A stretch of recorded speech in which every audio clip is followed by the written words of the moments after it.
What's good, everyone? I'm gonna go over this trade that I took this morning. I guess a couple of them. I took a little small loss earlier, but we'll go over this one second. We'll go over this one first. So initially, I was looking at this range, and if you use the midnight opening range, you'll get this low down here. And why I trusted it down here, it was between the negative zero point 0.5 and negative 1 level. So I trusted this low initially when we were up here.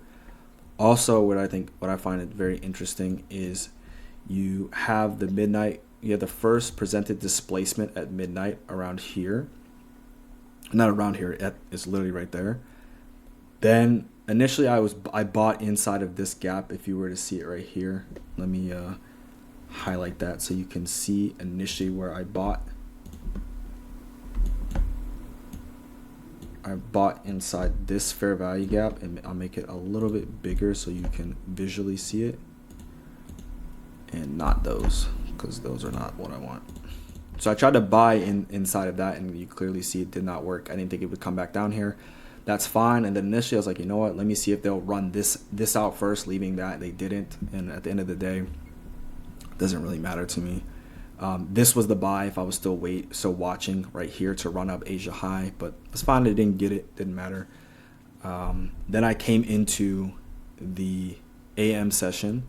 Now you also have to remember we like trading around the macro times, or I like trading around the macro times. So this is kind of what we're gonna get here. The macro. That's what we look for. That's what we wait for. So the opening range gap was about 37 handles, I believe.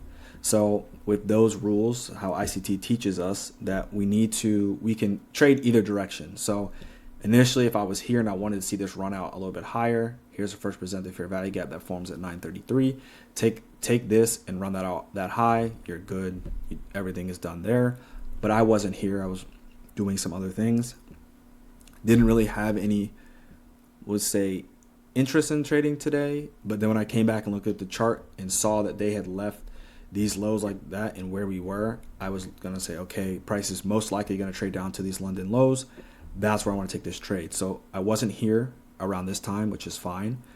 And then as price was here, so I came to the chart around 954. And so as price traded up into this high of the midnight opening range, I took a sell there. And what ended up happening was it didn't show up at first. So then I took another one. So that's why you see two doubling there.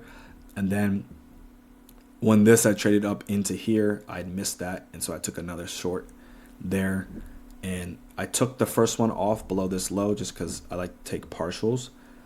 And again, you don't ever really know if it's going to go down there. I had a really high understanding that price would be drawn down there just because of how smooth these levels are. As ICT would say, smooth edges become or be made jagged. So I was waiting for price to kind of come down there. So I took a partial there. And as you see, right at the London low, that's where I got out at.